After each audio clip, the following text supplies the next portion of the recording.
जिंदगी अजीब होती है, कभी हंसाती है, कभी रुलाती है। कभी लगता है कि अब सब ठीक हो जाएगा, पर अगले ही मोड़ पर एक और दर्द खड़ा मिल जाता है। कभी हालात इंसान को तोड़ देते हैं, तो कभी अपने ही अपनों के खिलाफ हो जाते हैं। कभी ऐसा लगता है कि कोई अपना ही हमें नहीं समझ, तो कभी हम खुद को भी नहीं समझ पाते। जिंदगी गुजर रही है इम्तिहानों के दौर से, एक जख्म भरता नहीं और दूसरा आने की जिद करता है।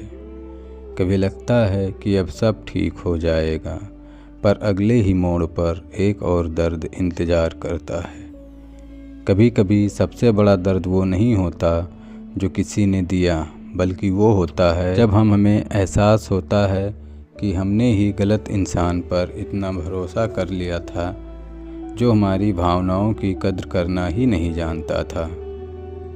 वो इंसान जो हर दर्द में तुम्हारे साथ था, कभी न कभी उसी का नाम तुम्हारी आंखों में आंसू भरने की सबसे बड़ी वजह बन जाता है, और तुम चाहकर भी उससे नफ़रत नहीं कर पाते।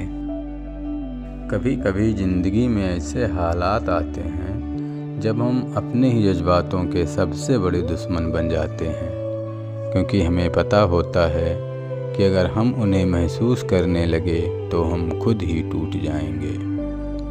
सबसे बड़ा अकेलापन वो होता है जब आपके पास बहुत सारे लोग होते हैं, लेकिन दिल से कोई आपका नहीं होता, और आप लाख कोशिशों के बावजूद खुद को अकेला महसूस करते हो। कुछ जख्म ऐसे होते हैं जो कभी भरते नहीं, बस वक्त के साथ हमें आदत हो जाती है उनके साथ जीने की, और लोग समझते हैं कि हम खुश हैं, पर अंदर से हम अब भी वैसे ही टूटे हुए होते हैं। सबसे ज़्यादा तकलीफ़ जब होती है जब कोई अपने आप को बदल लेता है और हमें लगता है कि शायद हमारी कोई गलती थी, पर असल में उसकी ज़रूरतें बदल गई होती हैं, हम नहीं।